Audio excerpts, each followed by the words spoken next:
Hello friends, Sai ideal tips को आपण मानकु स्वागत। आज आम कथा जाऊे एक सरकारी संचय योजना विषय जहाँ कन्या संतान मानक भविष्य को सुरक्षित करने भारत सरकार एक योजना जहाँकि पोस्ट ऑफिस रे उपलब्ध सुकन्या समृद्धि योजना। आज आम यही भिडियो रे आलोचना करबा ए सुकन्या समृद्धि योजना रे केते तारीख रे आमे जमा कले अधिक सुध आमे पाई परिबा एवं मासकु केते टंका जमा कले मैच्योरिटी रे केते पाइबा से सुंदर सिक्रेट टिप्स विषय रे आज आमे जानिबा। चलंतु डेरी नकरी आरंभ करबा ए सुकन्या समृद्धि योजना ऊपर। ए सुकन्या योजनार सुध हार और लाभ कौन रही 1 जनवरी 2024 रु सुकन्या समृद्धि योजनार सुध हार होउची 8.2% प्रतिवर्ष।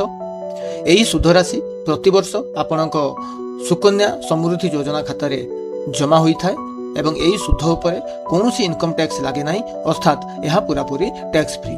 जदि जमा राशि सीमा कथा आम देखती तो यही योजना रे आपण सर्वनिम्न वर्ष को 250 टंका एवं सर्वाधिक गोटे आर्थिक वर्ष रे 1.5 लाख टंका पर्यंत आपण डिपोजिट करें। यही जमा राशि उपर इनकम टैक्स एक्ट 80C अनुसार टैक्स छाड़ मिल था। बर्तमान देखा केउ माने एही खाता खोली पारिबे। जन्मरू 10 वर्ष मध्य कन्या संतान नाम यही खाता खोला जाई पारिबो। पिता किंबा माता अभिभावक रूप में कन्या संतान नाम खाता खोली पारिबे। जदि आम यही सुकन्या समृद्धि योजना रे प्रति वर्ष जमा न करती ताहले की प्रकार असुविधा होता है। जदि कौनसी वर्ष आम सर्वनिम्न 250 टंका यही सुकन्या समृद्धि खाता रे डिपोजिट न करती तो खाता डिफॉल्ट हो जाए बा बंद हो जाए। तेणु यही खाता को पुनः चालू करने आपन को 250 टंका सह प्रत्येक डिफॉल्ट वर्ष अर्थात जिते वर्ष आपन से खाता रे डिपोजिट करि नथिबे ता पई 50 टंका फी आपन को देबा। तेणु 50 टंका वार्षिक फी बा फाइन देई आमे एही खाता को पुणी चालू करि परिबा एवं खाता रे पुणी डिपोजिट करि परिबा। ए सुकन्या योजनार उठाण सुविधा कौन रही ना कन्यार बयस 18 वर्ष होला परे आमे ए खातारू टंका पार्शियल विड्रॉल करि परिबा बा खाता को संपूर्ण रूप से क्लोज करि पारि। सेति पई केतक शर्त अछि। प्रथम शर्तटी उच्च शिक्षा पई, द्वितीय शर्तटी विवाह पई, अर्थात कन्या संतानर 18 वर्ष होला परे उच्च शिक्षा पई जदि टंकार आवश्यक हेउछि से क्षेत्र में आमे सुकन्या खातारू पार्शियल बा किछि परिमाणर टंका काढि परिबा बा संपूर्ण रूप से खाता को मध्य बंद करि पारि। ठीक सेहि भली 18 वर्ष परे कन्या संतानर जदि विवाह स्थिर हो जाउछि ताले कन्या संतानर विवाह पई आमे ई सुकन्या खाता को मध्य बंद करि पारि। से क्षेत्र में खातार मैच्योरिटी पीरियड रो कोनोसी आवश्यकता न थाए। एही सुकन्या खातार मैच्योरिटी विकल्प कौन रही खाता खोलिबार 21 वर्ष पर सुकन्या खाताटी मैच्योरिटी होई थाए। मात्र यही खाता रे आपण खाता खोलिबार 15 वर्ष पर्यंत जमा करिया पड़े। जदि आपण 2025 मसीह रे खाता खोलुचंती तो 21 वर्ष पर अर्थात 2046 मसीह यही खाताटी मैच्योर्ड होता है। मात्र यही खाता रे आपण खाता खोलिबार 15 वर्ष पर्यंत आपण को यही खाता रे जमा करिया पड़े। अर्थात आपण जदि 2025 मसीह रे खाताटी खोलुचंती ताले आपण को 2040 मसीह पर्यंत आपण को खाता रे डिपोजिट करिया पड़िबो। 2040 रु 2046 ये 6 वर्ष आपण को ये खाता रे कोनोसी डिपोजिट करिया पड़िबो नाही एवं 2046 रे बा खातार 21 वर्ष होला परे आपण ए सुकन्या समृद्धि योजना रु मैच्योरिटी राशि पाई पारि। वर्तमान देखिबा ए सुकन्या समृद्धि योजना रे आमे अधिक सुध किपरि पाई परिबा तार ट्रिक्स।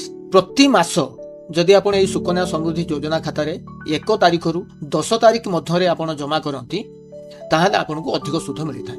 काहेकि ना सरकारी नियम हिसाब रे सुध हिसाब जते बेले करा जाए प्रति मास 1 रु 10 तारिख मध्य रे आपणक खाता रे थिबा मोट डिपोजिट राशि उपरे सुध हिसाब करा जाए। जदि आपण 10 तारिख परे खाता रे डिपोजिट करूचंती तो सेही जमा राशिटी सेही मासर सुध हिसाब को आसी न थाए, जा फल कि आपणकर सुध कमी जाई थाए। तेणु सर्वदा आपण एही ट्रिक्स को आपणांतु। सुकन्या समृद्धि योजना जेहेतु 8.2% अधिक सुध प्रदान करुछि तेणु आपण प्रति मास सेही खाता रे 1 रु 10 तारिख मध्य डिपोजिट करिया पय चेष्टा करु। जदि 1 रु 10 तारिख भितर आपण डिपोजिट करूचंती तो ये सुकन्या समृद्धि योजना रे आपण 8.2% सुध हार रे अधिक सुध एवं चक्रवृद्धि सुध हिसाब रे सुध प्राप्त करिथांती। वर्तमान नजर पकेबा ए सुकन्या समृद्धि योजना रे आपण मासकु केते टंका करी जमा कले आपणकर मैच्योरिटी रे बा 21 वर्ष पर आपण केते टंका पाए। जदि आपण मासिक 500 टंका करी आपण डिपोजिट करंती तो मोट आपण 90,000 टंका डिपोजिट करिवे एवं 21 वर्ष शेष रे मोट आपण मैच्योरिटी रे 2,77,306 टंका पाइबे। সেইভাবে যদি মাসিক আপনার 1000 করে জমা করতে তাহলে আপনার মোট 1,80,000 টঙ্কা ডিপোজিট করবে এবং ম্যাচুরিটি 5,54,613 টঙ্কা পাইবে। সেইভাবে মাসকু 2,000 করে আপনার ডিপোজিট কলে মোট আপনার 3,60,000 জমা করবে এবং ম্যাচুরিটি 11,09,218 টঙ্কা পাইবে।